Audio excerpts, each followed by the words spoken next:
I am Marwan Cameron, and this is The Conduit. All right, y'all. It is the final hours of the Kitsap Great Give. There's still time left for you to donate. As you know, it is a tax write-off if you do so. But I told you I'd be back, and back we are. So glad that you could join us. We appreciate all the support that you have provided to us over the last 4 years of our existence. Couldn't do it without you. As you can see up there, you'll see the BirmingtonHousing.org Rent Cafe. You'll hear more about that tomorrow. Let me go ahead and take that off the screen. But that's one of the reasons why it wasn't on earlier. But there's a lot of different ways that you can actually donate. You can donate through the Cash App, $ the Conduit, MC, Venmo at Marwan Cameron, and of course PayPal at Marwan Cameron. Also, all donations are tax write-offs, so please donate. Right now, we prefer for you to donate through the Kitsap Great Give because I believe they do a 5% bump, so which is great. No more podcasts. No. We just getting started. Tax write-off. Just give to give. Well, you got to incentivize folks. Soon we'll have these candles for sale over here. Miss Christina, my skills are getting better there. So you can see we're gonna put a cupcake topping on the ones that looks like a sundae there. So we're getting better. See little bunny rabbits. So those will be for sale here soon. We do give them away as gifts for supporters and things of that nature. We put different scents in them and all that good stuff. Yeah. We want to do some stuff with the kids, this summer. So we're gonna try to plan some things. But I'm gonna talk about it over the next 20 minutes or so. But I thought what would be really good tonight. Yeah, thank you, Stephanie, for that. I guess I should put these things up here, huh? I'm not doing my job over here. You know why it is? Because I'm not wearing my glasses. That's why I can't see anything. Which might be a good thing. But yes, no, there will be more podcasts. We are just getting started. One of the big things that we're doing this year is we are going to be documenting the whole process of Juneteenth. This is going to be a huge undertaking for the Conduit and G2. I think it's really important to capture how this work is done. As I was saying earlier today, I've never, solicited a permit for a park or worked with the county or the city to, shut down streets to march. And our youth need to know how to do this. And so oftentimes, I think when you think about equity and making change, people don't have access to information and resources. And so all these things are out here, but if you haven't been exposed to it, then you don't know how to do the things, right?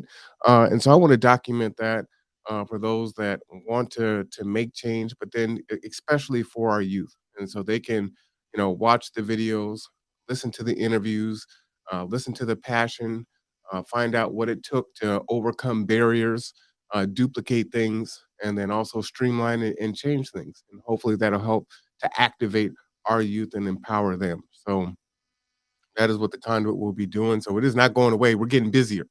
So, it's almost getting to the point where we may have to turn down some things, which is unfortunate, until we get more staff so we can cover multiple events, which is cool. So right now, just an update on the conduit. Our BCAT application has been approved and we're good. Right now, we did miss the deadline for there's a lottery that is set up for the shows to appear on the BCAT TV station. And so we'll submit our shows, but unfortunately, we won't have a we won't have a hey BK, we won't have a set time uh, that our shows will air, right? Because they have a fiduciary duty to air, city council meetings and things like that. So if they run longer, they run shorter, that pushes programming and things of that nature. So what we'll end up doing is we'll get in where we fit in. I could definitely can get in after midnight. I'll have to use some colorful language, so I might put on the hoodie and do some late night ones, so we can get used to being out there. And there's some special rules like you can't solicit or advertise or things like that. So we have to be careful what we say and what we do. But we do want to, get ourselves out to further. Yep, absolutely. Bremerton Kitsap Access TV. So we have our applications in. We've been approved. I just actually just need to start submitting videos, and then hopefully this fall we'll join the lottery process, and then we'll actually have a fixed time slot where our shows will air there. And it will be a specific show. So you can only have one show air. So what I'm gonna do is probably build an amalgamation of all that we are, so that we can kind of push those things through. So maybe it's not Bremerton Housing Authority every week, but it's Bremerton Housing Authority, then the library, and then City Council, and you know cultural things, and so that we get the widest dissemination and the most broad um, exposure of who we are and what we're trying to do as far as bringing information to people. So that is it. I definitely need to give you the link to donate. So let me go ahead and pull that up as soon as I see it. Like I said, I was working with Bremerton Housing Authority earlier today, so we will be uh, uh, rolling out how to log into the Rent Cafe tomorrow, which is awesome and a big deal there. Thank you, Christina. Yeah, thank you, Tiffany. I definitely appreciate it. What I wanted to do tonight is just kind of, do a little blast from the past. For many of you, we do a lot of different things. Um, for us, you know, for people that know the story, G2 started mainly from another organization that I started while I was at Olympic College, which was Steps to Success.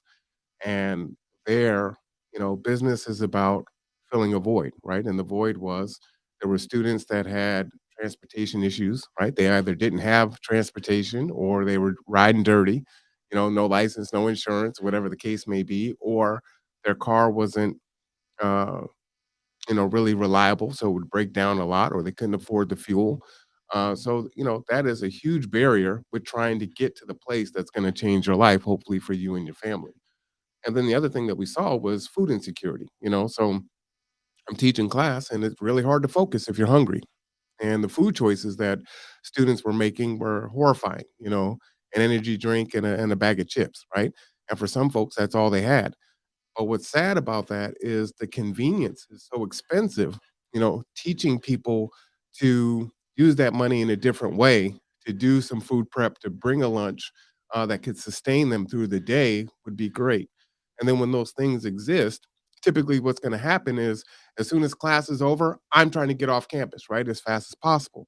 That's the most important thing because I need to get home and do the things that I need to do, but all the great resources are at the college. The counselors, the advisors, the tutors, everything is there. And so I created a program at the college to help keep people there. You think about Running Start or Veteran Services, and they have programs that are set in spaces for their students to exist beyond just providing financial support. And so that's how Steps to Success really came into being, right? It was a space for non-traditional students.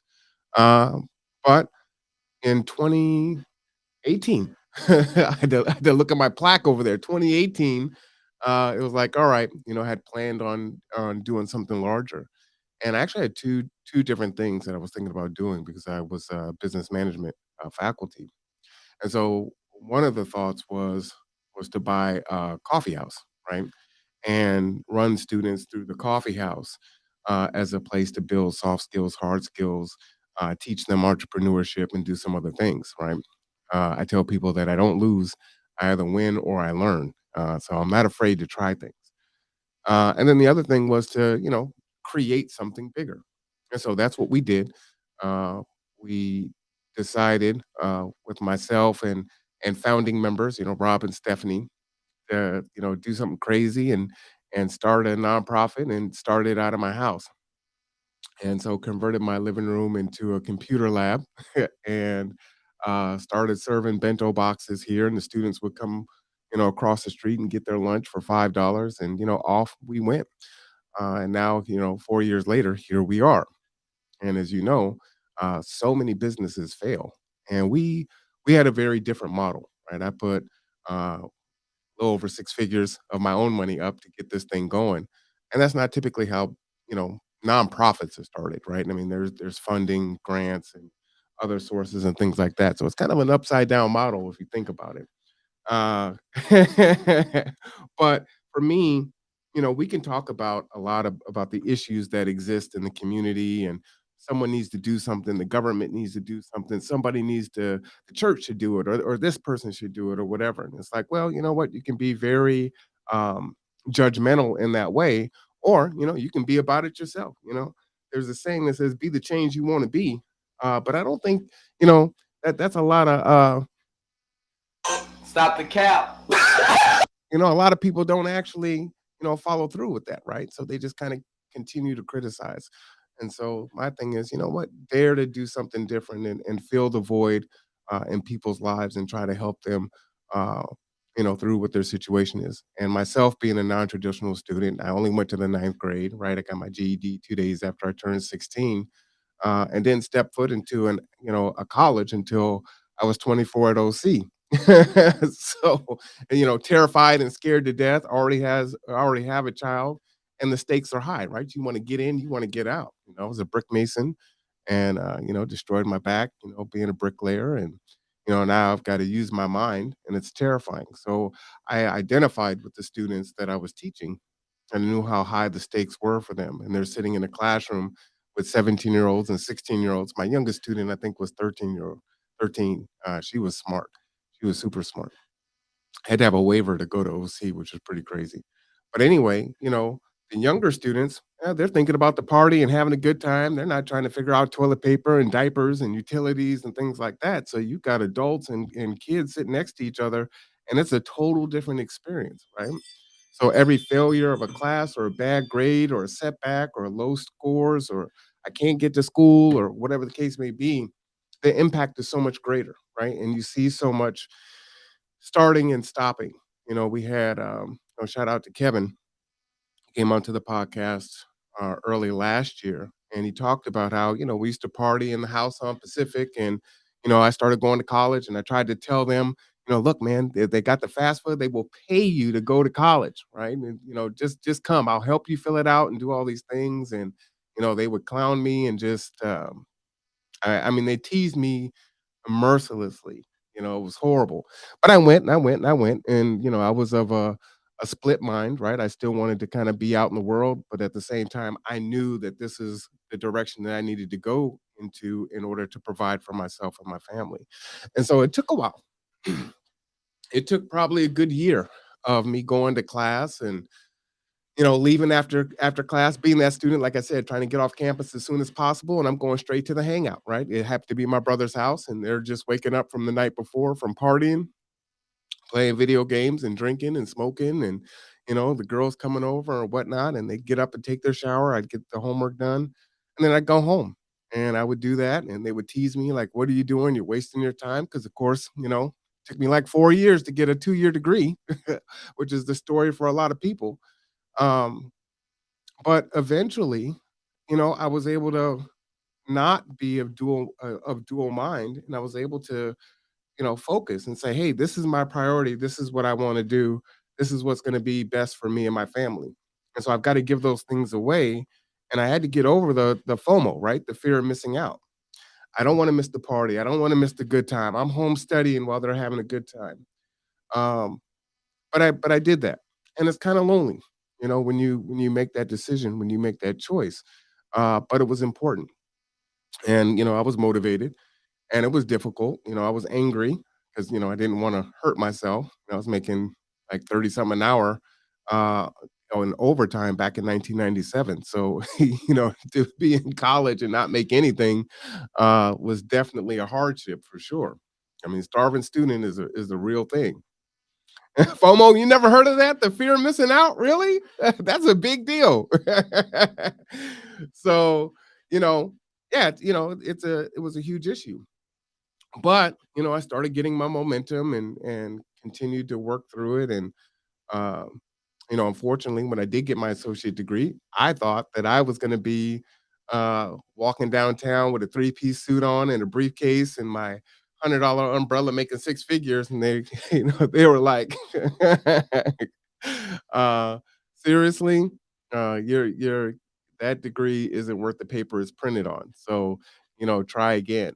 And, during that time, I was so fixated on, I know what's best. I don't need to talk to an advisor. I don't need to talk to a counselor. I know what I'm doing. I just need to get this and I'll be fine. I'm gonna do it my way. And so I didn't follow, I didn't follow any direction. I just had to, kind of figure it out by myself. And I was, just hard headed, stubborn, very bullheaded. So when I got the degree, it's like, there's no jobs out here. I didn't even do an internship, which was also a problem, right? So now no one knows what you can do. You have all this theory, but you have no practical application on what you've learned. I was like, all right, you got to get a bachelor's degree. So, I started my bachelor program and decided to do business management, administration. Um, and, my associate was computers and business. Because, I worked at Nintendo when I was younger. I wanted to be a video game programmer. And so I still kind of had a mind for computers, but that was kind of fading away. That didn't seem as interesting the older that I got. Writing thousands of lines of code, sleeping under your desk didn't sound like a good idea. So, sometimes you just gotta, enjoy your hobbies and don't make that your job because then it's not fun.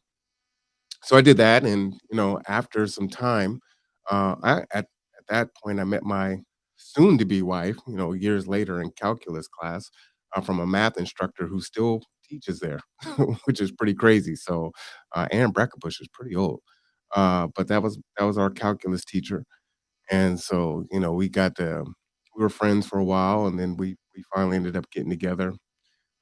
Graduated from Old Dominion University with my bachelor degree. She went to UW, and I proposed then, and she said, "Well, we got to get our master's degree. Get our masters, then we can get married." Like, all right, let's haul ass and get this master's done. So we both went to Old Dominion and did our masters in education, and then we got married. And then a few years later, Layla was here, and then several years after that, then we were divorced. But that's a whole nother thing. Um, and so that was kind of my academic experience, right? And so it's like, okay, even with the bachelor degree, I still really needed more. I still wasn't, I didn't have the soft skills built in. I was book smart, I was capable with my hands as far as, working in the world, but my soft skills weren't there, right? I still wasn't ready to follow. I still wasn't ready for mentorship. I wasn't ready to listen. I wasn't ready to submit to something greater than myself and follow the process, not knowing what the outcome is going to be. And sometimes that's, I'm killing you. Sometimes that could be difficult because you want to know that if you invest all this time into something, that at the end it's going to pay off. And there's no guarantee for anything. There's a ton of people out here that have degrees and they're working at Starbucks or other places and they're not really able to, make a livable wage. And it's very difficult. And so you don't know. But for me, my adoptive father, Reverend Cameron, his motto was, God, children, and watermelon. It's always on the menu and education. So God, children, education. And so even though I left home at 15, um, or went back into foster care uh, after I was done with kiddie prison, um, I that was always in my mind, which is why I got my GED. And I knew that education could be a freeing thing and give me some opportunities. Um, And so that's the decision that I decided to go into, right? But I still didn't have a plan, right? It was like, maybe business, maybe computers. I'm not talking to anyone. I don't really have it, you know, um, built out yet. But entrepreneurship was always in me. I told my story when I was at church camp selling candy to the other kids at the church camp and things of that nature. So I've always kind of had an entrepreneurial spirit. And what I would say is, did I need college to, start businesses? No. I mean, when I was in college, uh, you know, uh, Layla's mom and I had started math tutor services. And so we could charge people to tutor them in math. So, always had that spirit. And so did I learn some things that can help with business? Sure, I learned some things, but I didn't need college in that regard. What I needed was um, structure. I needed to slow down and get a reality check. I think that was the most important thing for me, right? And get on a path and commit to something, as I said, not knowing what the outcome would be. It's like this is what I'm going to do, hell or high water. It doesn't matter, and it doesn't matter if I fail. Even though they were teasing me and clowning me and telling me I was wasting my time, this is what I'm going to do, whether or not I fail, and I don't care. You know, and so that's where it was. And so, at that time, I mean, I'm not even thinking. I ended up teaching at the junior college. I ended up, attending. Like who has that in their mind? But that's it. What ended up happening. And so, coming into that. So when I left, we got married, um, and we didn't do a honeymoon because I had got a job with the Navy, and so I went right into that. Uh, Married Saturday, first day of work Monday. Uh, and then that's kinda how it was. And then I did that for a few years, and then I left there, got sick for a little while, and then I ended up, teaching at the college. And so that's kinda how it went.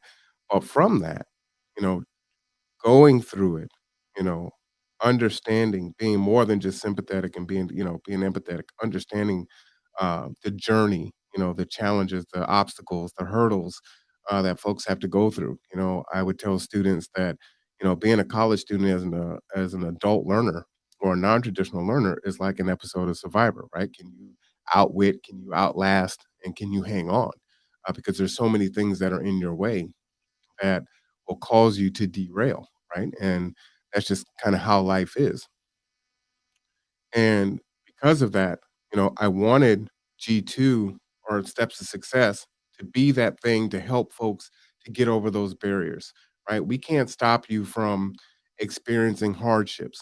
We just want to be there to help you through those hardships, and to continue on, right? We're also not the church, and there's a lot of religious people. And I feel like that's just one aspect of life, right? It can be a big one, but you also need the actual skills, as they say, faith without work is dead. So you can go to church all day long and pray, pray, pray. But if you're not doing anything on your side, well, I don't know exactly what you expect to have happen. So, that those are the things that I needed. And these are the things that, I wanted to be able to give back. And the team, as we created this, they agreed with that, right? And so our mission, our vision is self-sufficiency for all Kitsap County residents. That's a long way to tell you what the mission and the vision is. Told you I'm very loquacious. Um, but that's what the mission and vision is. And so it's different for every single person. But the main thing is that folks need someone to go on the journey with them in a very non-traditional way. And it can look just wildly different for each person.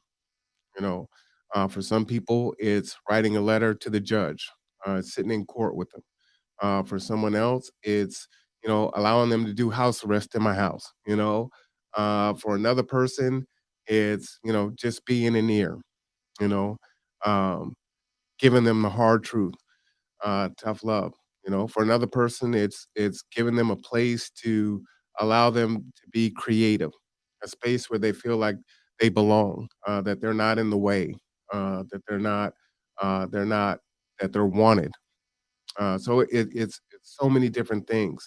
A place where things just all go bad, I can call, even if I can't fix it. At least you're there. I can be the shoulder to cry on.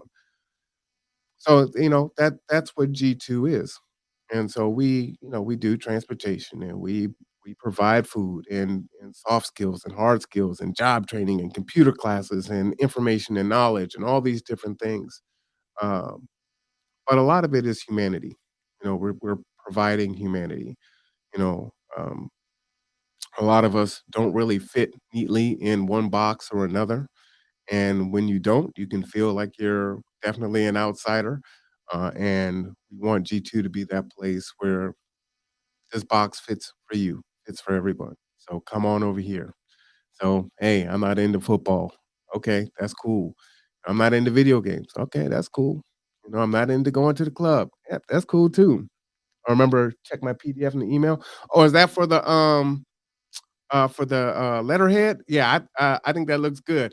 You go on and send it out. And you said you were gonna take the bull by the horns, so go ahead, take them bull by the horns. I'm good with it. Um, yeah, shout out to BK. You know, he jumped right in like, let's go. I like it. Um, but that's what G2 is, and we've grown over the years, and we've grown over the years, and we've tried to not be so rigid. Um, that we can't pivot. You know, I kind of will compare us to the Titanic, right? I think of large institutions like the college or hospital or whatever, like the Titanic, right? It can't turn. It's this big albatross. We're more like a dinghy. And so we can switch and pivot and do some things and kind of fill those gaps um, as we need to with our capacity, which is great. And so I think that's really important. Um, and people need that, you know, as I've said many times before, if you look at Maslow's hierarchy of needs, you know, you have food, shelter, and then you'll move up that spectrum up to self-actualization. And so for me, my philosophy is, and I was told by Cody Russell, shout out to him. I'll give him a little horn. When I was telling him my philosophy, he was like, there was a indigenous tribe that they don't call it Maslow's, obviously, because you know, but they look at life similarly to the way that I do, and he had wondered if I had been exposed.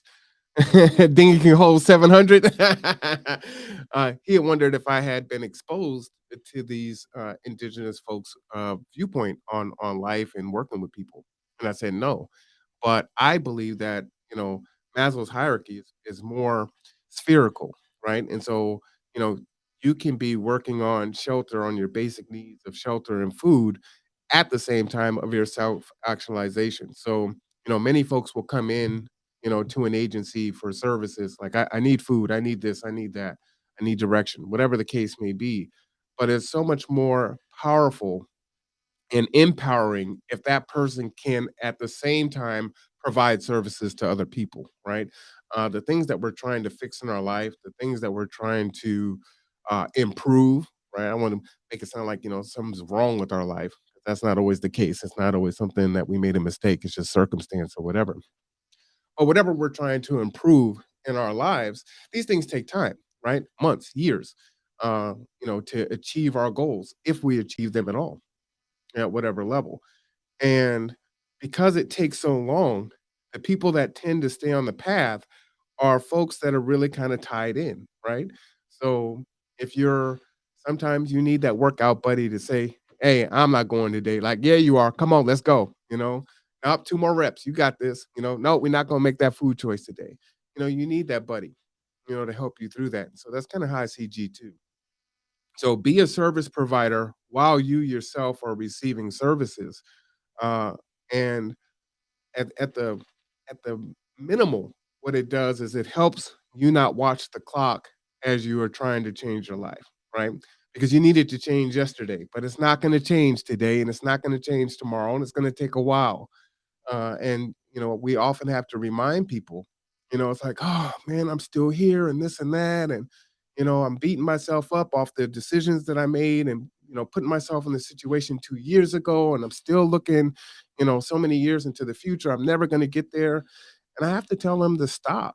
You know, just stop for a second and look behind you, and really take inventory on how far you came in your life from the time that you came through these doors and started working on yourself.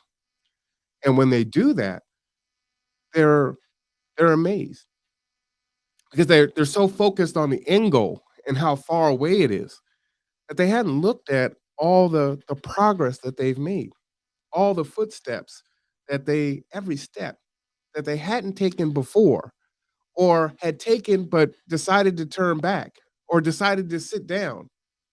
And it's like, yeah, I can. Yeah, you still got a ways to go, but look at the success that you already have. Build on that success. So it's kind of like the Karate Kid, you know, wax on, wax off. Like, why am I doing this? Just trust me, wax on, wax off. And that's it. Just trust the process. You're in a safe space. You're working, you're growing, you're helping others. We know that that releases endorphins. We know that that uh, makes people feel good because they're able to help other people. You know, even if I can't change my situation, I can help, someone else's situation or someone else's child. That's powerful. That helps us go from one day to the next. And days are seeming to get harder and harder and harder now. So we need these little things to keep us going. So people will say, "Oh, why are you doing candles? Why are you doing candles? That's why would you do that?" You know, because it's something simple and it gives joy. Kids can do it. You know, it is important to live in the moment, and we're not while growing and working on upward mobility. Yeah, absolutely. And we're not promised tomorrow. You know, and so it's like, man, I need to be way out here. Okay, but right now the reality is this is where you're at. So while you're here, can you try to enjoy life? Can you be about your purpose? Can you have a plan? Can you work your plan and smell the roses as you take the journey? Because you might not make it, you know? Kind of think of like Dr. King or Malcolm. If they knew that they weren't going to make it to the end, would they take the journey? Maybe not, especially if they can avoid their demise and live a longer life. Maybe not. It's a hard thing to say, yeah, yeah, yeah. If I would take that bullet and I would die. It sounds good, but most of us wouldn't do that, you know? So that's really what G2 is. Food, that is a great way to love on people. Uh, you gotta eat. Information is paramount. We don't have information. We don't know how to access information. We've been told no at doctors' offices, at resource centers, at schools, and everywhere else. We don't know how to navigate these things. So if you weren't taught that, if you didn't have those experiences, then what are you supposed to do? I think the give will end at midnight, if I'm not mistaken, either 11 p.m. or midnight. Let's see if I can pull it up here. I am pretty sure. At least that's how it was last year. I remember. Kitsap. Yeah, let me take a look at this, y'all, so I can see. I should probably also put that in the chat because I'm so horrible. Oh, yep, 3 hours, 40 minutes remaining. So at midnight, you got till midnight. Absolutely. Let me put the chat in there. Boom. There you go. So that's really what it is. And in that, it's like I belong to the hair club for men and I'm also a client. I feel that way about myself. I also get fed and grow from being a part of G2, right? It's not this thing where you just sit on high and say, you need to fix this and you need to do that. I've got to work on myself also. It was 12 last year also. Well, thanks, Rob. Thanks for, showing me up there. I appreciate that, buddy. Um, so it is helpful. And, my team will make me go to the doctor and do things that I wouldn't normally just do on my own, right? And so you need those folks in your life. And that is what brought the conduit online because COVID, really just shut everything down. We had Cherry in earlier today. Shout out to Cherry. And she was at G2 during a time when, our driver meetings, there were 10 or 11 drivers, sitting in a meeting, waiting to go on a ride, right? We don't even have that many vans. We've got, double the amount of drivers. And we're taking 30 and 40 people to concession events, things of that nature. And COVID shut all that down. Um, and it was terrifying. It's like, okay, are we going to shut down? Well, what's going to happen there? So I took a job at the Navy, uh, to make sure that we were going to be okay. And, we did unique things. We made hand sanitizer. We made masks by hand and sold those. But we were blessed. We ended up still making more revenue than we did the year before. And this year we made more revenue than the year previous. So, we've been blessed even through COVID. And so many times, businesses just fail, right? You might have the greatest idea and it just doesn't work out for whatever reason. So to be able to thrive through COVID has definitely been a blessing. But what I wanted to do was just play a little bit of a video of the original, I'm just getting started. Like, take a look at this here. So as you can see, this is I love these chairs, by the way. They're in G2 right now. But this is in my living room. And so it has changed a lot. Like there is a couch in here now. That leather couch is finally gone. Uh, but as you can see, definitely more minimalist, have the candles going. But I wanted to play some of this and get the feedback, especially from my team, just to give some feedback on, are we doing what we set out to do? I know we have some other things saddled for this year, but I know most people haven't seen this. I think this was 2020 Thanksgiving. Packed at our community, not only just our community at large, but the Black community. On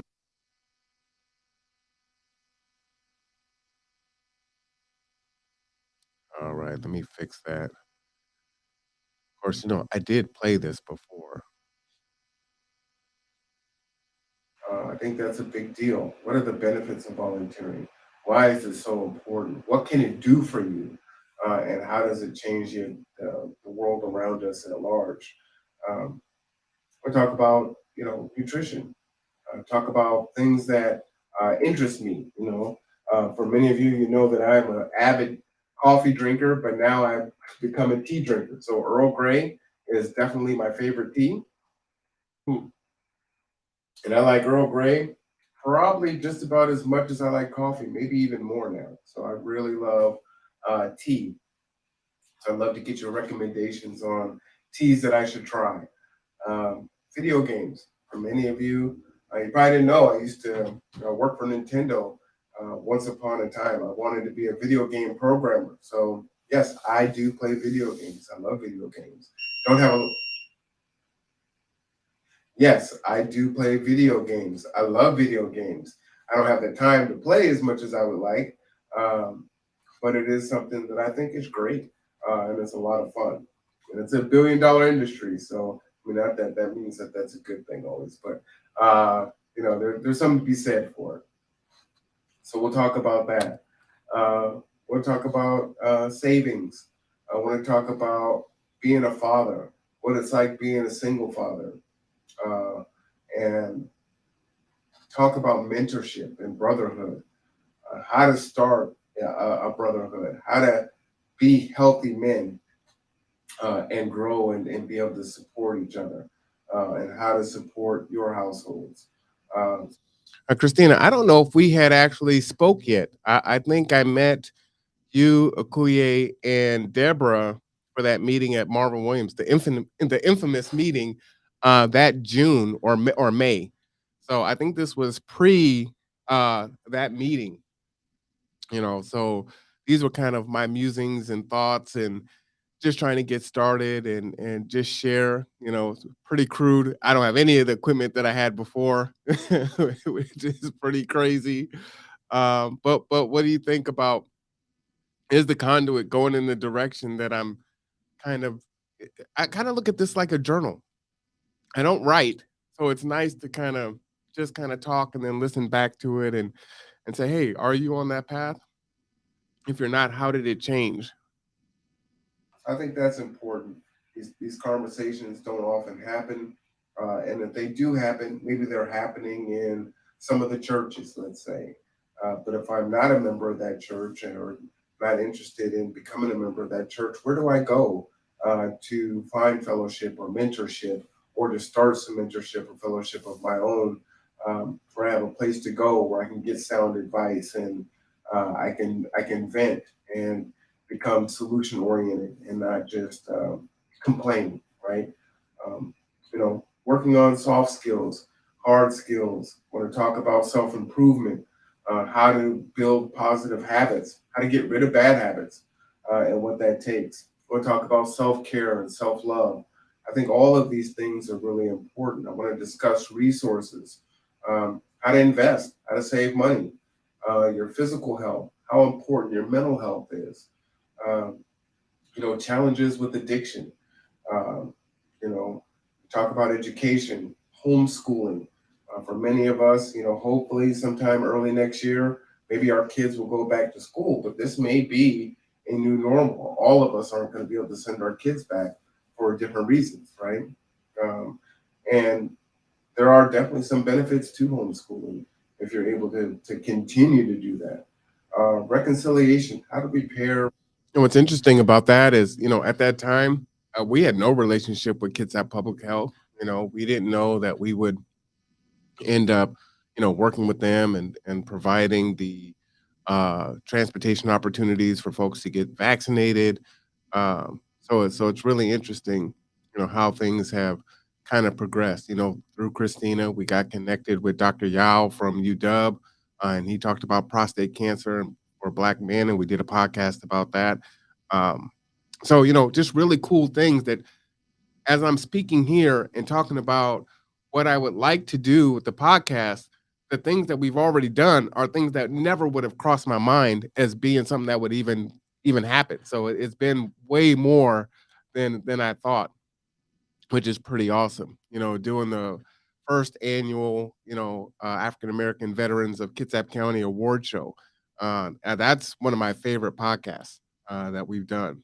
So I mean, just so many different cool experiences, getting to know people, supporting their work, and bringing that information and knowledge to the rest of the community has been really powerful and special.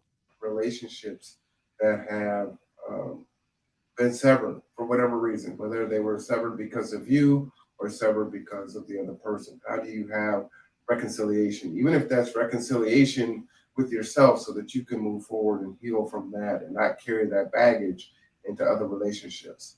I want to have a conversation about keeping it 100. What does that mean, right? Being honest with yourself. We talk about books like The Four Agreements and Seven Habits of Successful People, and just really good things like that. So that's really what the podcast is designed to do. I would love to get your ideas on topics that you would like to discuss, um, that we can share out, and we'll probably do an audio series and or a video series, try to make it accessible for as many people as possible.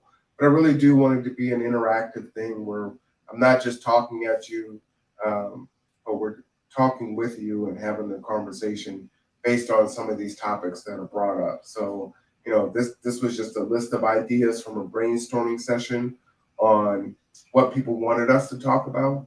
And so we're more than happy to add those things and have those conversations.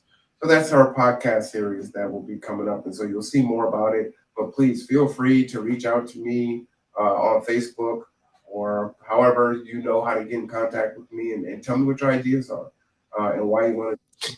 What's funny is you could tell I'm still a noob with my new glasses because I have the pieces that hang off so I don't lose them when I take them off. So I had just started wearing glasses. And I didn't want to lose them. Like, hey, these glasses are $400 and I can't read without them. So I am not going to lose these things. I have learned how to take care of my glasses now, but oh man, I did not care back then. Um, but yeah, and this is again the reason. Of course he does. Um, that is the reason why I think Juneteenth and documenting Juneteenth is so important, right? If there are adults or youth that want to do this, right, they can go back and watch this and look and see what we're doing now.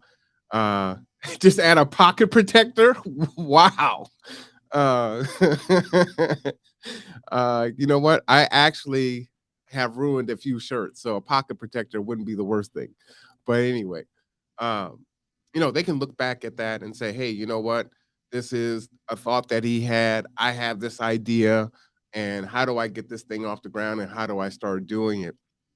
And so, we talk about building the plane while we're flying it a lot. And while sometimes that's not a good idea, right? Because that doesn't even make, literal sense. Um, But sometimes you do really just need to get started, and it can be crude. You just start off with your cell phone, and then you build as you gain momentum and you continue to learn and teach yourself things and whatnot. So, you know, the the the stands that are behind me and on the side with the candles, they're still in this room, and still have all I mean, they have a bunch of stuff on them now, like candles and things of that nature. Um, but it's morphed and it's changed, and moved around a lot.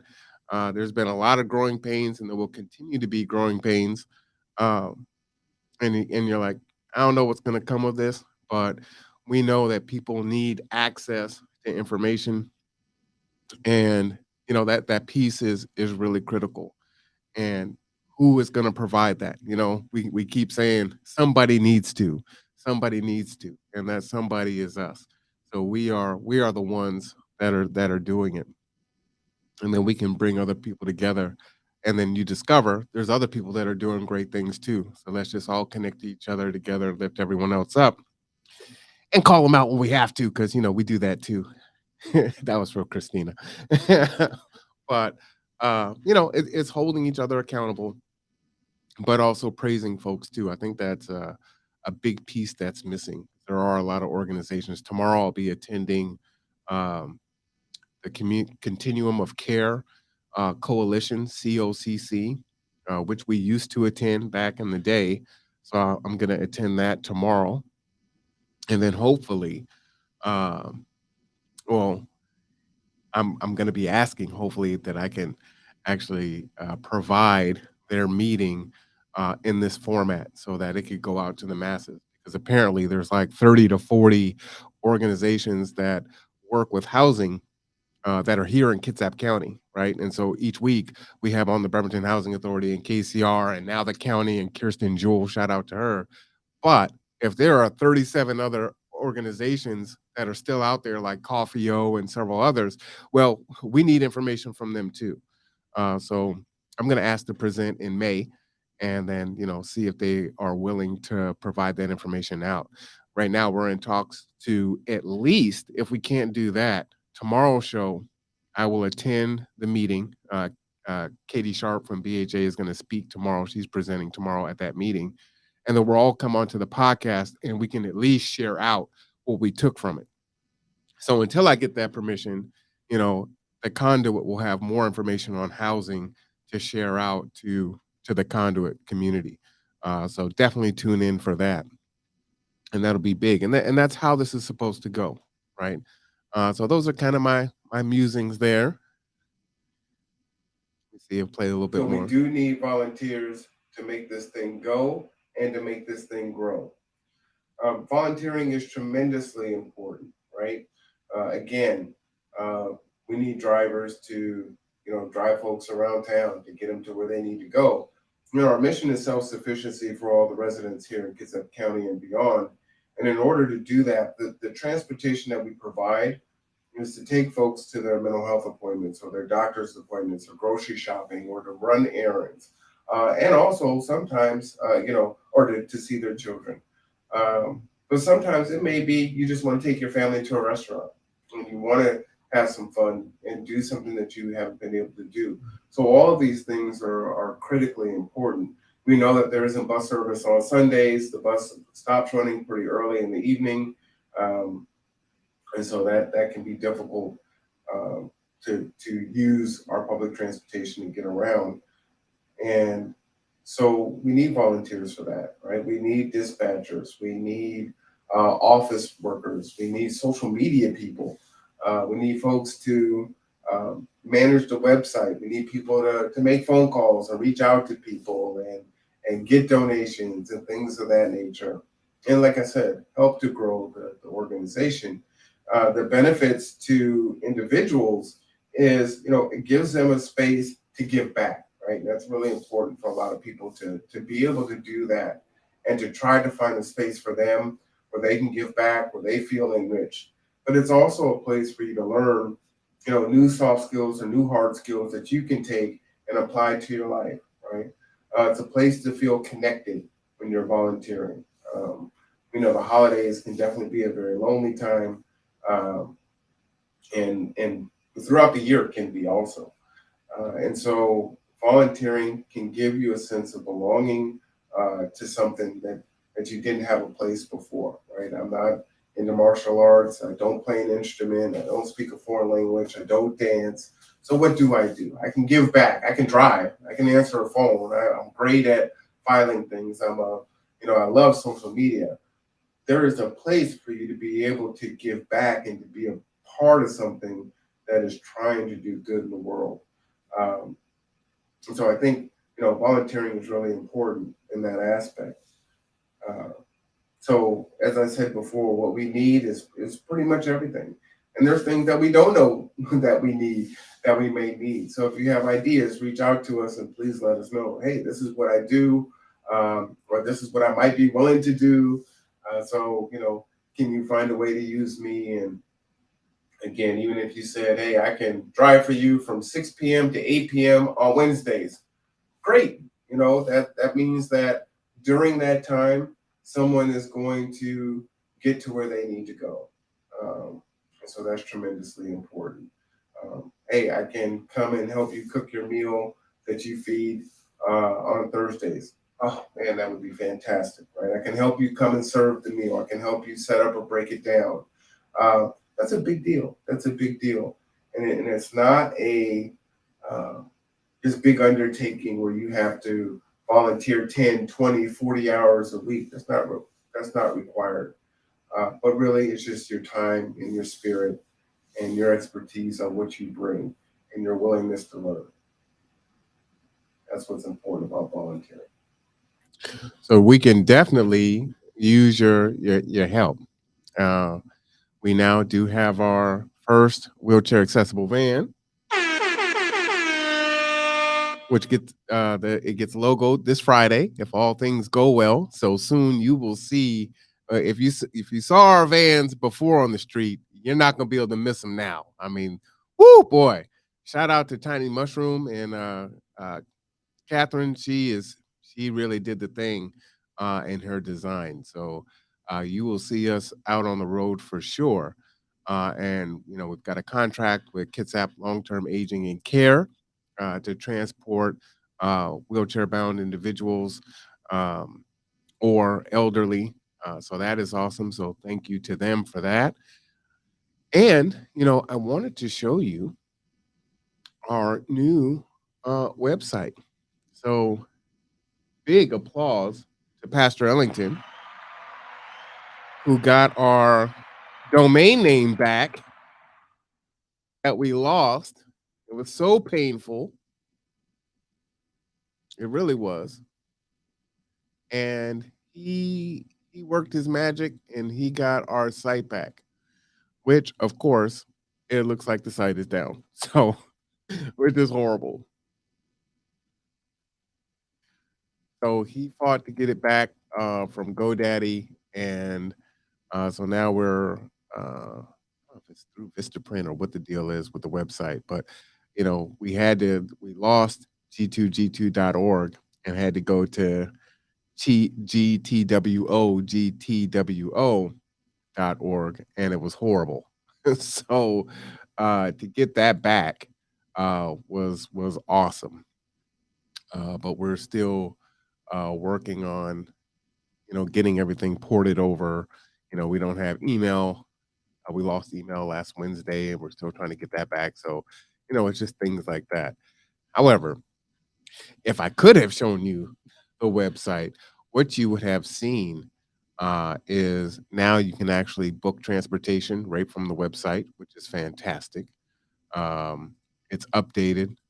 It's got more information on there, clickable links from different resource agencies, so like KCR and BHA. So we want to be kind of yeah, he may be doing some maintenance on it. Uh, we want to be a central location, so wherever you come into to receive services, you can have an outlet somewhere else. The whole thing is folks tend to feel like they're in a pinball machine. And there's pinball. It's like, hey, I came in for help. Well, we don't do that. Go over here and talk to these people. Well, we don't quite do that. Fill this out and then turn this in over there. What we're trying to do is cut down on how many times they bounce around before they get to where they need to go. And it's nothing for us to take some extra time and put other people's resources onto our website so that they can click and launch right there, right? Um, and so we just want to really, really be a help in that way. And again, it builds up the other organizations, but it also cuts out the confusion and miscommunication and steps for other as folks come in and need to use these services and resources. So that is really important to us, for sure. I'm really bummed out that I can't show you the website. I'm really stuck on that. Very frustrating. But I can show you this. I don't know if it even tells us how much we have received so far. And we don't typically receive a lot from the Great Give. So, there's been we always talk about it every year. It's like, should we even bother this year? It's like, yeah, you still should. You should be counted with the other nonprofits. It's not like there's a cost associated with, being listed as one of the organizations on there. As you can see, there was 6,799 gifts, and they have raised $1.2 million. I know there was early giving, but that's a lot of money to be raised in Kitsap County, right? 1.2 million. There's still 3 hours, 16 minutes left to donate. As you can see, Gather Together, Grow Together is typed right in there. So you can just put in your amount. Ooh, that would be awesome.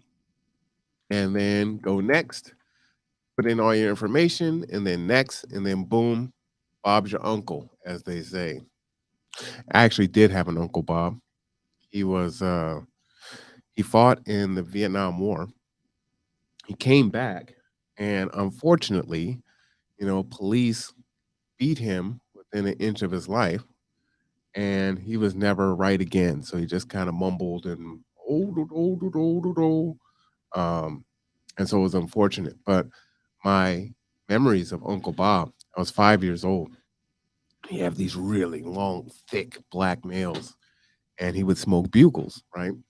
So bugles are it's tobacco in a blue can, and he would roll his cigarettes in these bugles and with these long, nasty fingernails.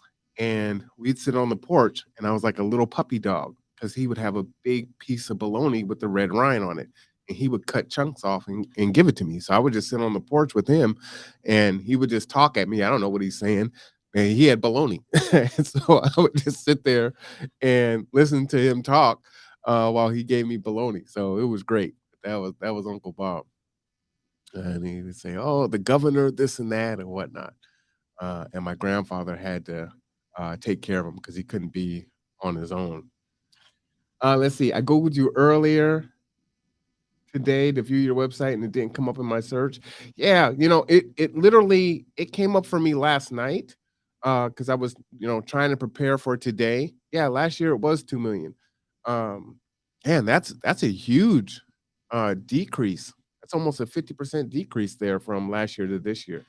But it just goes to show, I mean, you have inflation, and even though things are open right now, folks are hurting, and folks are, I believe, are going to struggle through the not the midterms, but the next presidential election. I think things are going to become considerably worse for a lot of people, and they're going to need organizations like ours and many others even more so.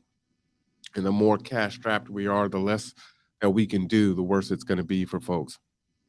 So it is imperative that we find ways to work together and find some new, unique ways to, solve many of these age-old problems that persist and are getting worse and worse. I think that is absolutely we are in a dire, dire situation. So I hope people realize that, and we can, like I said, find some more unique ways to really help out each other. Uh, We talk ad nauseum about housing cost here in this county, but all these resources are finite and drying up quickly. Eviction assistance, all these resources, they're not going to be here forever. And so then what happens at that point in time? Evictions still haven't really picked up to the level that I think that they will once, homeowners and property managers and apartment complexes realize, hey, there is no rent relief coming 6 months from now or 8 months from now. Like that's it, and they will start evicting people in mass, um, and that's going to be really concerning. It's not yet midnight. Don't call it yet. Now, don't call it a comeback. I've been here for years. Yeah, I think I'm not even gonna say what I thought last year because Rob's just gonna correct me and say, no, that's not how it was. So I won't even say what I'm thinking. What I was gonna say is I thought last year it was higher, but there was a big push toward the end. But I am probably dead wrong about that. I am probably dead wrong about that. Let me show you this. I think this is pretty cool. So, again, when I started G2, a lot of people were very judgmental. They said, why would you do that? Why would you waste your money on these strangers? You know, you need to just, take care of your daughter, go on vacation, use your timeshare, do all the things. Don't even worry about these people. It's like, wow, okay. That's interesting. But that is the living room. You can see my treadmill is still in there. That was my favorite treadmill. It broke. Uh, got these chairs from Goodwill. They were, I think, $6 a piece or $20 a piece, something like that. This table actually is right behind me right now with the candles on it. That monitor is in my bedroom, and you see Rob there in the background. You see me in the distance there. So we gutted my living room. We're trying to set it up right now. Uh, and then, of course, the treadmill has to go. See if I can find another picture. And I was like, all right, well, we're literally right next to the school. This is a mixed use property, so it can be a business and a residence. And this was the best way to start it. A lot of times, what I would hear, and I got this a lot from the college, unfortunately. What I got was, hey, we need to have a planning committee, right? Sometimes you have the committee for the committee. We need to have a planning committee and we need to talk about it. We need to do some research and look at the data and do all these different things and, see if it really makes sense, see if it's feasible, how is it going to be sustainable, and all these questions, right? And, maybe after we do all those things, then we can go ahead and, get going. And it's like, okay, I get what you're saying, but at the same time, while we're talking about it, right, there are people that are in need and there are people that are suffering, you know, and that was really it. No, I won't correct you because you had it right. Yeah, okay. Um, and I tell the story, when we started G2, uh, or even before, while I was still at OC. Yeah, it was a computer lab there.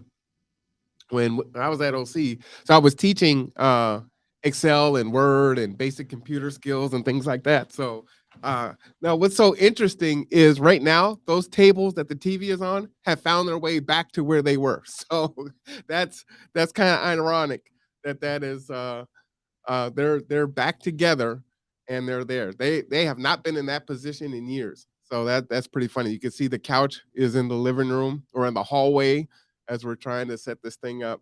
So it's pretty crazy. It's like, yeah, I can stand here and I can teach and da da da da da. So funny.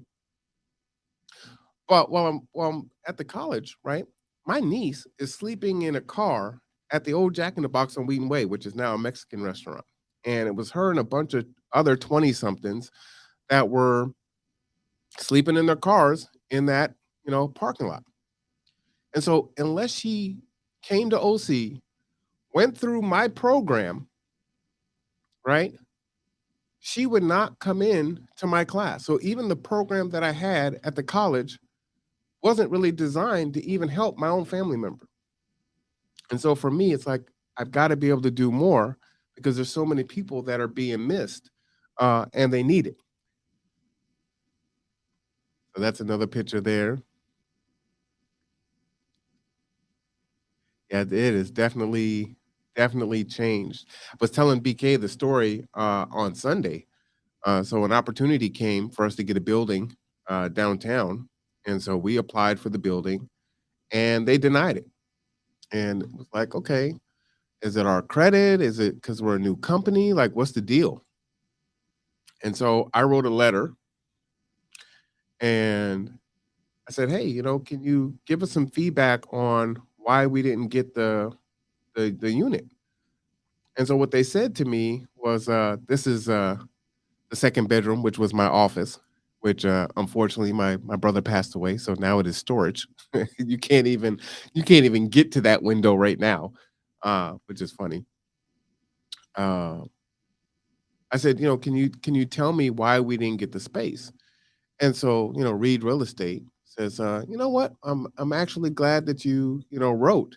The people that we wanted to rent the space out to, well, it didn't work out with them. So can you tell us how you're gonna not have the homeless all over, the building and just milling around and whatever?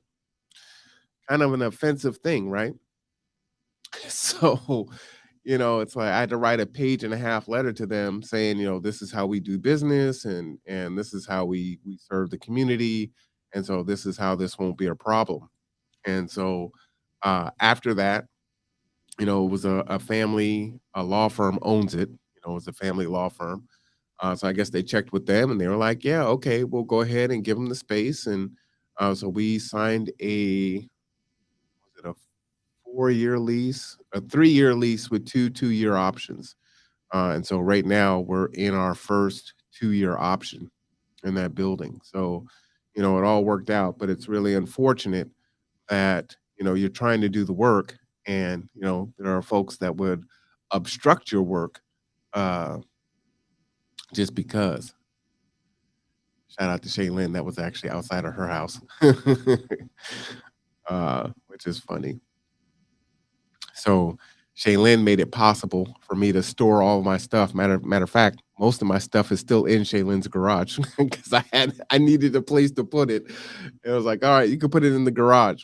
One thing that you probably don't know about me is I do not like asking for help, even though I tell other people to ask for help. Uh, and so she literally made me put my stuff in her garage. Uh, and I had to accept that. So that was a hard one to do. I ended up giving her my dining room table. Yeah, I it is really hard for me to ask for help. It's just what it is. I've just been used to having to figure it out. I'm trying to get better at it, but typically most people kind of the folks that I have around me see my needs and they'll kind of do what they have to do. Yeah, shout out to Shaylin for sure. Now, a lot of people don't know, we both live here in Bremerton, but Shaylin and I went to most of the same schools growing up. So in junior high and I mean we didn't go to the same high school because I didn't go, but I think she went to Ingram, if I'm not mistaken. So, it is what it is. But I mean, what a small world, right? That we would reconnect years later in Bremerton. This is some of our work that we were doing, trying to understand how all these things work, right? So you see G2 on the top, and this is just what I was talking about before, right? So if someone comes to us on the website, we want to be able to feed them to KCR or Housing Kitsap or BHA. I can't read my writing on the left to see what that says. Whatever the temporary housing is, and all those things feed into self-sufficiency. And we have this 3-month plan, a 3-year plan, and a 5-year plan. We were looking at what beds existed here, what the need was. In our original 5-year plan, we actually wanted to have our own building, kind of like Pendleton Place. Definitely COVID and some other things prevented that from happening. So we'll have to push that goal down the road a little bit. Uh, but this is kind of our planning way back when, right? How many units could we did we want to try to support and whatnot. And so it's all about leveraging your knowledge, skills, and abilities.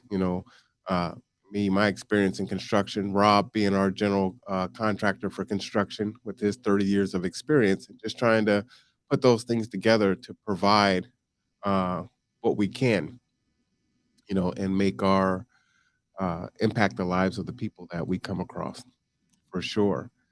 Shout out to Kitsap Transit, for sure. So we do have one of their vans. At our peak, we had two vans, but it's very difficult to use those vans uh, because they operate just like an actual public transportation, so you have to pay bus fare, but you can't charge people to have a ride in those vehicles, and so we can't afford to drive people around without paying our staff and doing things like that. So that part doesn't really work. We do use the van, we just don't use it to the capacity that we wish that we could. But shout out to them. They've written some letters that's helped us win some grants, which has been great. That doesn't even look like me with my mustache cut off. I don't know what I was going through. So every now and then I'll either grow my hair out or I'll cut all my hair off. So it is what it is. It's like, who is that me? Like, yeah, that's you, man. That's you. That's definitely you. Here we're at is Stephanie, is it Pennsylvania Baptist Church in Manette? So this is we got access. I think we still have the keys to this church. We haven't cooked over there in quite a while. So when we first started, this church allowed us to use their kitchen to make our Thursday meals and do what we had to do. So Stephanie is wicked in the bakery department and some other departments also. And so this is some of the delights that we were preparing for folks to put in their meals, which is good. Cookies just cooling off. And of course, I have to sample those things to make sure that they're not poisonous, because we wouldn't want the community to get hurt off of eating some bad cookies. So I definitely have to make sure that those cookies are safe for consumption. I mean, that's just a necessity if you understand what I'm saying. Oh, let me show you this one. It's a good one. Manette Community Church. Thank you for that, Rob. So, and hopefully you will actually see this return soon, where we are selling our baked goods. I mean, we do catering, so offices can call us and get a catered menu.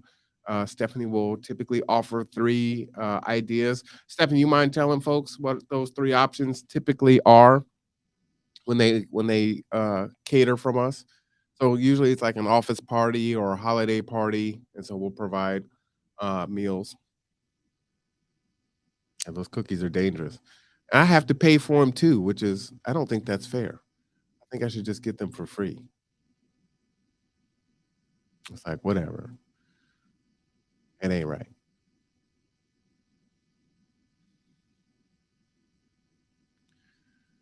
Man, so many memories.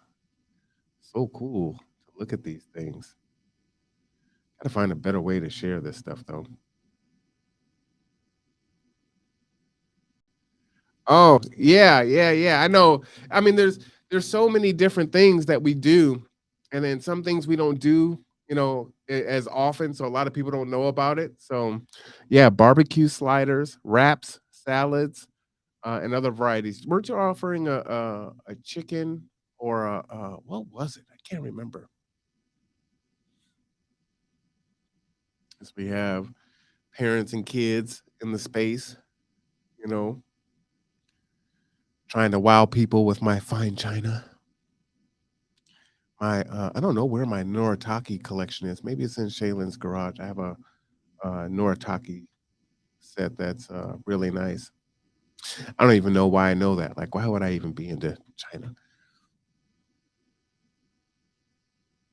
Just the things. A risotto? Yeah, maybe it's risotto. I don't know what I'm thinking about. It's something.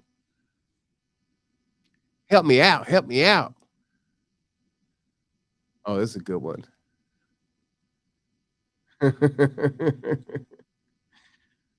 Oh man. Oh, this is a buzzing picture here. I don't know what was going on. Uh,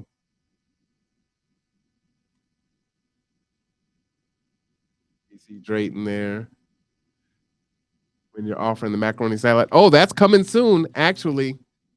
And someone who is very shameless. We shouldn't even say her name is bringing the ingredients to Stephanie to make it. And you probably know who it is, Christina. Literally bringing. She can't wait anymore, so she's bringing Stephanie the ingredients to make the salad. Yeah, you're in. Ah man, yeah, she is. She is a character. That is something else. Um, oh man, I feel so bad. Wait, so this gentleman here runs Rec Room with the blue hat, and so he shot some of our earlier videos and commercials that we did way back. Tuna pasta salad coming soon. Awesome. And then you can see Drayton there, and then some of our clients and Rob, and that might be a really young monkey in the background with no beard and a haircut. I don't even recognize that person. And he looks like he's in Witsec right now, so I don't know who that is. We don't want to show that one. Let's see.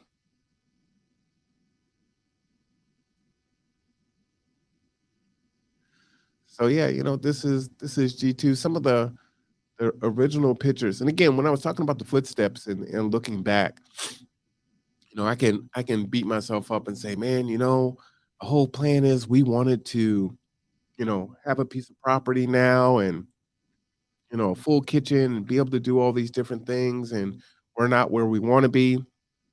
And I could easily beat ourselves up over that or beat myself up over that. Uh, but I have to look back and look at what we have achieved uh, and say, hey, at the end of it, you have impacted the lives of so many people, and they would not look at it. Oh, Shaylin's on. Yeah. Oh, yeah. I was talking about you, Shay. No, your ears are definitely burning. Shout out to Shaylin. Uh, but yeah, we need a kitchen. We want all these things, and we want to be further. But at the same time, we've impacted the lives of so many people, and for them, that's what's important. So you're here lamenting uh, where you're not and where you want to be and how much more you need to do.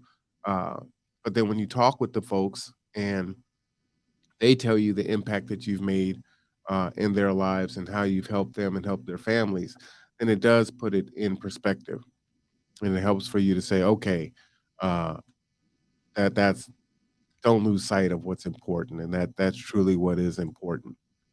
And those things may never happen, but I know that we've kept people in their homes. Um, Good night, BK. Appreciate you. Oh, that's right. Yeah, you're gonna come by with the biscuits. Yep, we look forward to that for sure. Shout out to BK. But it's so important for them to have that experience. This was the summer food program this year. I said we were averaging 800 to 1,000 meals per week. This was crazy. We will be doing that again this year, uh, but we will not be doing. It won't be delivery. So the school district, or it's not the school district, it's OSPI is not allowing delivery. So New Horizon will be one of the spots.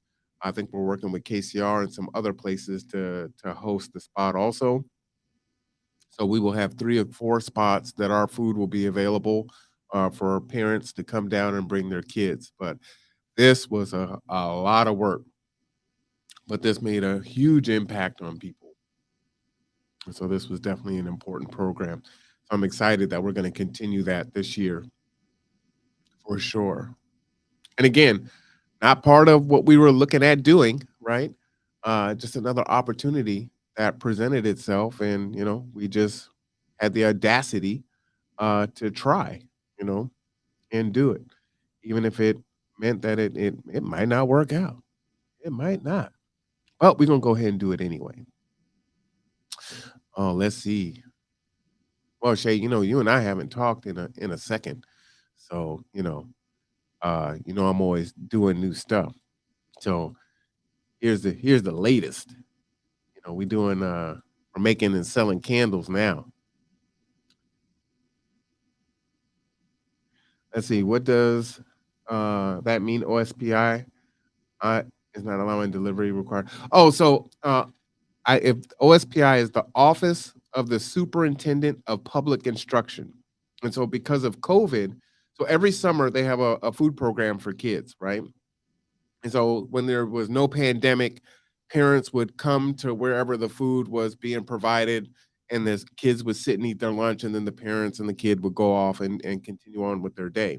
Because of COVID and isolation, we advocated, and we ended up being the first, I believe, if Stephanie wants to confirm or correct me on that, the first to be able to offer delivery, and so we can actually deliver the meals to the families, and they wouldn't have to come to a place because people could get COVID if that happened. So now that COVID is over, in quotes, because it ain't. But now that it's over, they're going back to how it was before, where it's like, no, we're not going to allow you to deliver. The parents need to bring their kids in. We don't think, from an equity standpoint, that that's fair. Because you have folks that don't have a vehicle, don't have a great working vehicle. Gas prices are high, notwithstanding how they were before, but now it's ridiculous. And so you're telling someone who's low income, which time is the most valuable resource that they have, let alone, and money is a second, to take time out of their day, get on a bus or use their vehicle, come down to a location, give their kid a lunch, and then get back on the bus or get on the car and do something else. Well, that's an hour, 2, 3 hours of their day that they could be using for something else. So why not allow us to continue to deliver it if that's the option that we want to exercise? And so we're trying to advocate for families, um, behind the scenes. But right now, we're not winning that fight. But we will continue to do that for sure. And Stephanie was saying there was a waiver last summer. Now they have to sit down and eat. Yeah, it's and we were the first. Yeah, it's ridiculous to me. It just, from an equity standpoint, it doesn't make sense. And folks will look at things and say, "Hey, we're doing so good. We're going to do this delivery." It's just, sometimes when you're at that 30,000 foot level, you can lose sight of what's the best way to actually help families and children. And so that part just frustrates me. It is what it is. It's something that we got to overcome. But we're trying to find some other ways to bring folks in. So we're going to be working with Pastor Ellington, and then hopefully, this summer, you know, hey, look, you can come in, you can get the lunch, but we also have a summer program for kids too. So, come on in and drop them off, and they'll be good for a few hours, or however it works out. We're trying to build those things in, so that parents can go to school, parents can go to work, or parents can get a respite, or parents can do some housework, or work on projects, or engage with their children there, right? And get some help with teaching or mentorship, or actually having the space that's not in their house. Sometimes it's people need a different location to engage in other activities, right? It's like, oh, we're always sitting in the living room doing this and that, and it just doesn't feel like a learning environment. Kind of like how when we went to remote learning, right? It was very difficult for a lot of students to transition to that. So coming to a new location with the parent and the child, we can do activities and do some other things, and the space is different, right? And I think that's good too, because you can get trapped in your house, and it just doesn't feel good. But yeah, so these are our candles, and I switch this over here, Shay. You can see them in the background. So that's my work there, and so soon those will be for sale. I'll bring you one because I want you to tell me what scent you like, because I need people to test how it burns. Trying to make sure that I do my wick placement correctly, so it burns all the way to the edges and burns all the way down. And then, for the scent that we put in it, I want to make sure that the throw is good and that you're smelling that sandalwood or whatever your favorite scent is throughout the burning of the candle. So we're testing all that stuff out now, and it's a lot of fun to do. But that's just one of those things, right? We can do whatever we want. We do what we want. Why? Because we can. We want to. That's really just it. Like, why? Why not? Let's see. Let me show some more pictures here.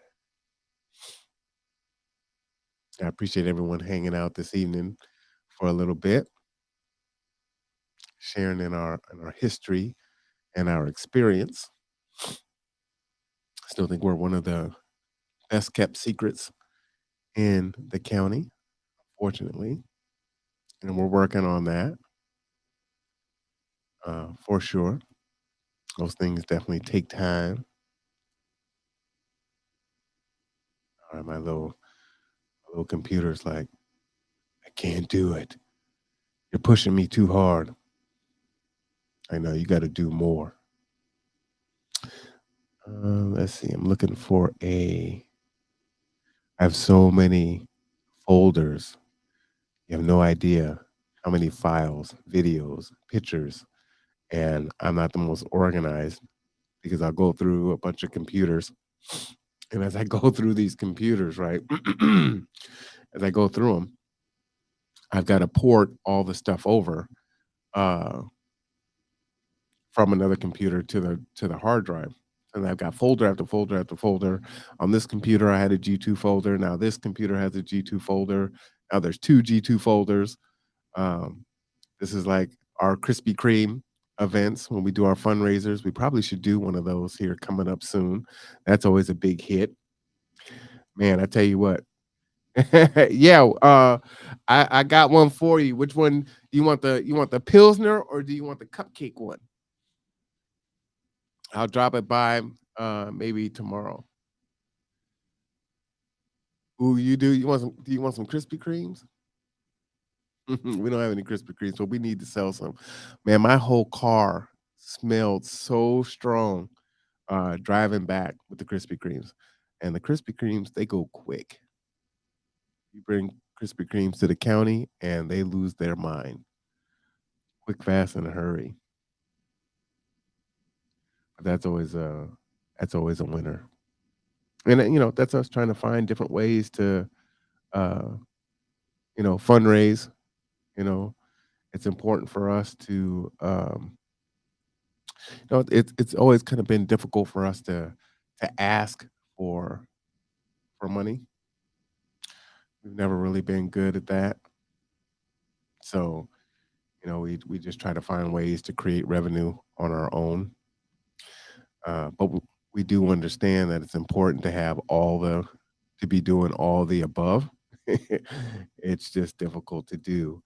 This was pre-COVID when we were at the old church, at Pastor Ellington's old church, and Marlon would get up at like 4:30 in the morning and take a bunch of volunteers. That's brother Melvin and Josh, and take a van out to Suquamish.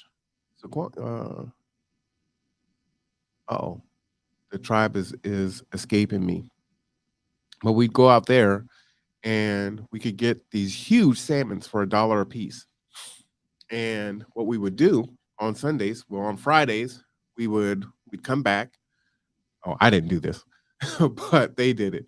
They would cut those fish open and clean all the guts out and do all that good stuff. And they would brine on Friday. They would smoke on Saturday. So we have two smokers in storage right now. So smoke those salmons all day Saturday. Now I was out smoking oftentimes. And then on Sunday, we would serve folks that were experiencing homelessness in the basement of the church. And it was important for us. Like, first off, I'm not going to serve anything that my daughter would need, that I wouldn't serve my daughter. Second, we wanted to have service with dignity. And so, smoked salmon is like a $40 plate at Anthony's. So we served on actual real plates, real silverware, jazz playing. They could sit down, they can eat. There was no hurry. And so we would do a dinner service every Sunday for about 2, 3 hours. And they would have a smoked salmon dinner. And, folks loved it. And so it's unfortunate, COVID and now we don't have the facility to do that now. But that was great. And that made a lot of impact in the lives of folks. And, let me tell you too, if people tell you, what you're doing is stupid and it doesn't make sense, um, definitely think about it, because there may be some there. So you do need to critically think and you need to analyze it. You shouldn't just summarily dismiss it. But at the same time, you do need to uh, understand what it is and why you're doing the things that you're doing. And so one of the things that we heard during that time was, well, I mean, they can eat at Salvation Army. Well, they could, um, they can eat at the rescue mission. There were all these different places that they can eat. And it's like, yeah, they can, and many do, unless they've been kicked out and they can't come in for food, right? Uh, and what about you? See, our privilege allows us to walk to the refrigerator and go grab something to eat if we're hungry, right? So we can have seconds, we can have thirds, we can have choice a lot of times of what it is that we want to eat, or if we don't want to eat. And so those folks don't have that choice. And so for me, it's like, look, yeah, I know it's a Sunday and I know they're going to eat at 7 o'clock at Salvation Army, but it's 2 o'clock now. And yeah, they're going to get lunch at Salvation Army. It's going to be what it is, but they know that one day a week, they're going to get a special meal where they're going to get served. And, you know, the humanity piece is just really important. I can't underscore that, overstate that, understate that. Either way, I can't do either. Uh, it's important. And so that was definitely something that, that wasn't a revenue generator for sure. It costs money to run that program. But the folks that ate those meals so appreciated it and so looked forward to it. Uh, I was like, look, man, you're sleeping on a 2-inch cot, a mat on the floor. You know, it's great if you can have a full belly and some food to take with you. Uh, to add to what you're going to get. Unfortunately, because you've got fixed meals, per day. This is one of the bento boxes, the barbecue pork sliders, cold slaw, and homemade cookie, all homemade goodness there. We still have plenty of bento boxes, actually, to Stephanie's chagrin. They're endless, they're never ending.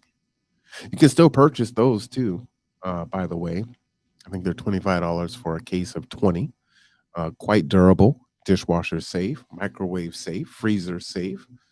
They're great for meal prep. They're great for portioning meals if you're trying to, watch your figure, and so they're really great for those purposes for sure. And we are engaging actually in conversations just today on getting our bento box program back up again.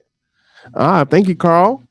I appreciate you. You need some bento boxes? Yeah, yeah, we definitely have. We've got some cases for sale for sure.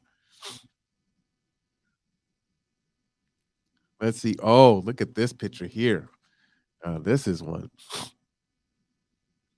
So many changes. Like I said, when we got over the objection of not getting the space downtown, and got in, this is what the space looked like before.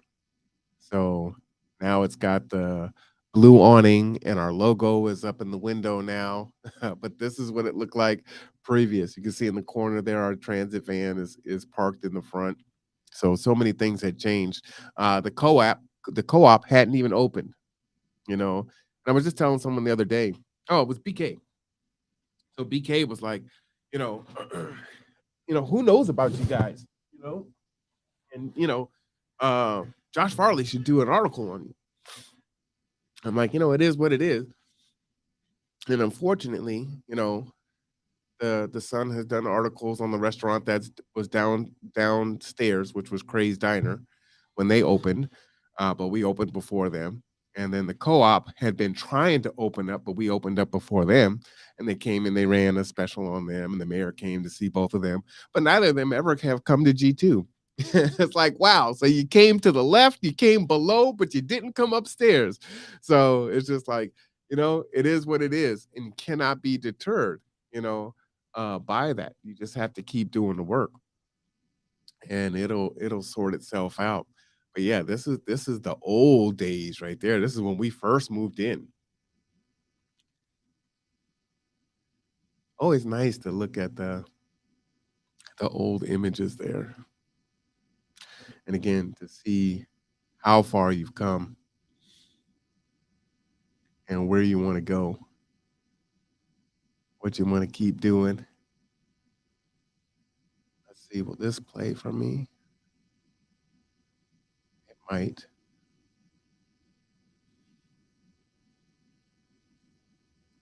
Oh no, I don't want to do that one. Yeah, let me see if this will play. This is our first year, if this will play.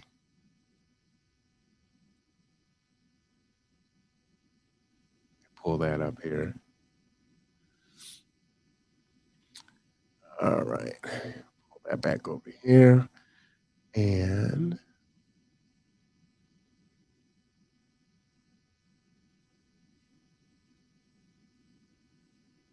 this is just showing, what we've accomplished.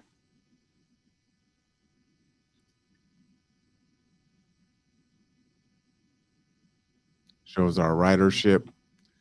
And this is our first year. So April of 2018 and up to January of 2019. So we're tracking our rides and our days that were open. One of our most favorite clients.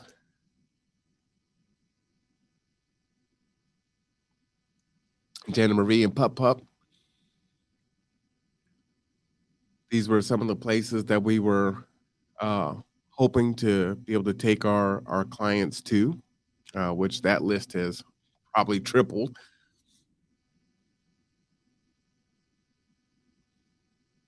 This is our first concession stand location, doing UW college football. I think we put $50,000 in the pockets of individuals that year. And so if you do concessions with us, we pay for your food handlers permit, we pay for your alcohol permit, we transport you to the event and back. We bought your shoes, your pants if you needed them. You could work on your soft skills, you could work on your hard skills, high pace, high stress environment. If you needed to complete community service, you could do that. If you didn't need to complete community service, you would receive a $50 stipend. So we were able to give out $50,000 and $50 stipends. That's how many concessions events that we completed in a year. These are our bento boxes. So a 20-pack sells for $25. It also comes with 7 2-ounce sealable cups for condiments, so salad dressing or ketchup or whatever. As I said, they are BPA safe, BPA free, dishwasher safe, freezer safe, and they stack in the freezer, nice and small. These things were sourced out of China, as you could. Well, you don't know that. I'm telling you. Oh, it says it on the bottom, made in China, but it's got our logo on there, right? Cameron CMS, which is great. So that was one of the things too, is I wanted to be able to, teach young entrepreneurs how to do things like source those things out, right? This was our most recent menu. This was back in January 30th of 2018. So yakisoba, roasted vegetables, and a fortune cookie, chicken and vegetable pasta, cheesy garlic bread, espresso. So these were the $5 bento boxes, right?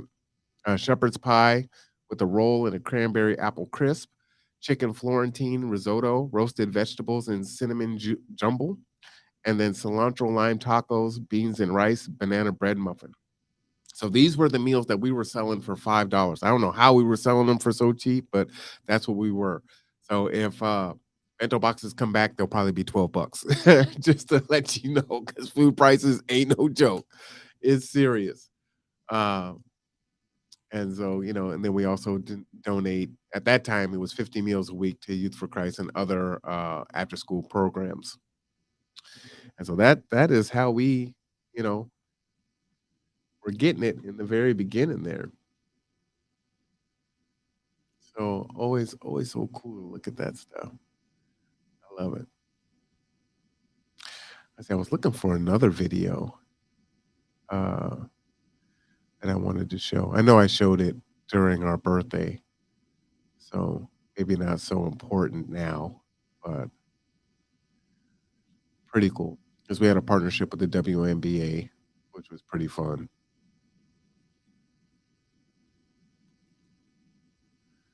Let's see. Oh, that's one of my grandbabies. I won't show that picture.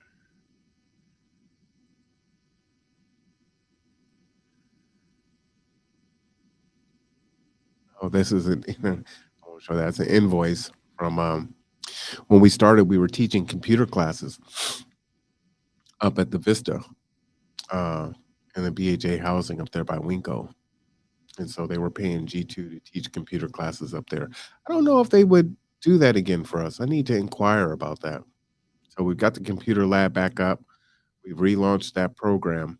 So that would be cool if we could do that again. I'll have to talk to Jill about that and just see if that's an option.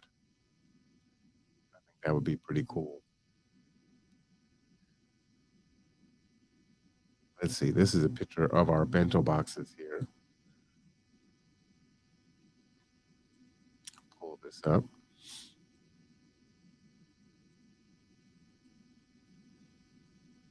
And like I said, they come with 20. Uh, and have all the safety stuff that I was saying that you can use them, which is nice. We got a ton of those still left. Go back into this. If you want to volunteer.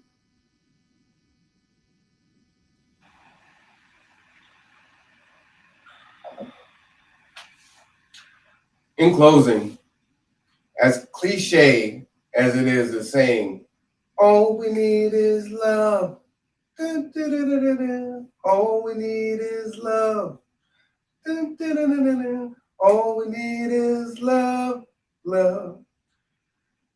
But as cliche as that sounds, I define the action of loving is what it is that we truly need. Not thoughts and prayers. While powerful in their own right, no one will dispute the power of prayer because it does work. To me, it is the action of love that will make the lasting changes that we want, uh, whatever that is, right? The love of playing an instrument, playing a sport, video games, music, or that special someone. There's an action there that love requires, that action on your part. I tell my team all the time, I will never ask you to do something, that I won't do myself, except kill spiders. Okay, there's the only caveat there. I won't be killing the spiders. Um, my life is guided by the actions of loving other people. It's how my father raised me. It's not a perfect love. I'm not perfect, and I will hopefully be blessed to make many, many more mistakes as I go along. I believe it is in my willingness to try, even if I fall short. It is how I change the world around me. And so, when you get a quiet moment to yourself, please ask yourself, am I doing the action of loving people? Not your loved ones, but your neighbors, you know, your cities, your country, and the world. Can you define what the action of love that you provide looks like? Can you articulate the change that has taken place because of your love? Can you think of ways that someone's love has impacted you? My prayer is that I will continue to be brave enough to love you. I hope that my love will be a way that you can feel and benefit from. I love you. G2 loves you. Be safe. Know that you are not alone.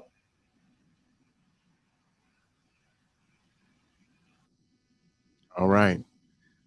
Can't say it any better than that. So I'll let the old me say it. But that is it. There's still time to donate. There's 2.5 hours left of the Kitsap Great Give. Please consider donating to G2. I'll put the link back up in the chat. Again, I believe that they are matching it 5% right now. I know there are a lot of good organizations to donate to, but we hope that you would consider us. But beyond that, because that's just a one-day event, I actually would love if you would become a Patreon or pledge $20 a month through the Cash App so that we can continue to do all the things that we want to do for the community. And again, if you want to do that, you can give us a call. We'll set that up.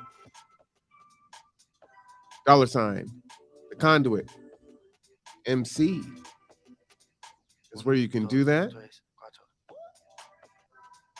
Venmo at Marwan Cameron.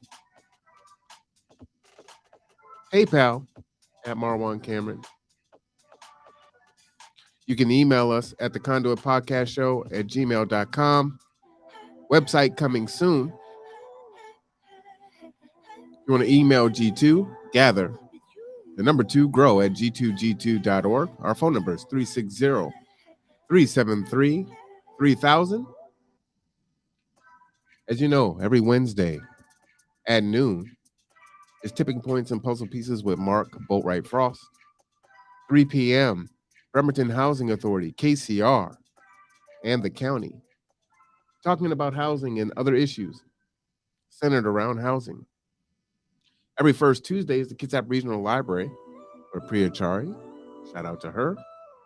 Every now and then we have Kitsap Public Health come on. And as unfortunate as it sounds, I think during the fall, we'll probably see them come back on as it picks up. We can hope that it doesn't, but you got to be prepared if it does. Remember, G2 Transportation is here for you. We operate 7 days a week. Our rates are about the third of a price of a cab or an Uber. And that is typically a round trip, not one way. So give us a call, get our pricing, let us provide that transportation for you or for your loved ones. If you want to volunteer, again, give us a call, 360-373-3000, and we'll get you going. Do not forget, next Wednesday is the Pancake Breakfast. You're not going to want to miss that. It is every fourth Wednesday at 11 a.m. at New Horizon Ministry, 4040 Wheaton Way, Suite 203. Got to keep all those things in my head. So that'll be Wednesday, April 27th at 11 a.m. Again, New Horizon Ministries, 4040 Wheaton Way, Suite 203. We had a really good turnout last time. Food was delicious. Fellowship was even better. Stay tuned to learn about Rent Cafe tomorrow. You're not going to want to miss that podcast. We have so many other things going on. And again, if you want to appear on the conduit, or you know someone or a subject that you want us to talk about, please reach out, let us know, and we'll schedule them and get them on the show, because that's what the conduit is all about. Making connections, having conversations, sharing information. And I should say that, disclaimer, the views expressed on the show are not the views of G2. Sometimes they are, sometimes they ain't. So, but perspective is important for sure. Anyhow, we appreciate you. Thank you for your continuous support. For those of you that are part of G2, thank you for your tireless, and I mean tireless support, your advocacy to the community, your advocacy to each other, and your willingness to continue to persevere, even when sometimes you want to lay it down and it's thankless and it doesn't seem like you're making a dent. You are appreciated. You are loved. I love you all. I hope that you have a good night, and I hope that you can be on your mission. But we can help you be on that mission. Come and join us. For all of G2, I am R1 Cameron. We will see you next time.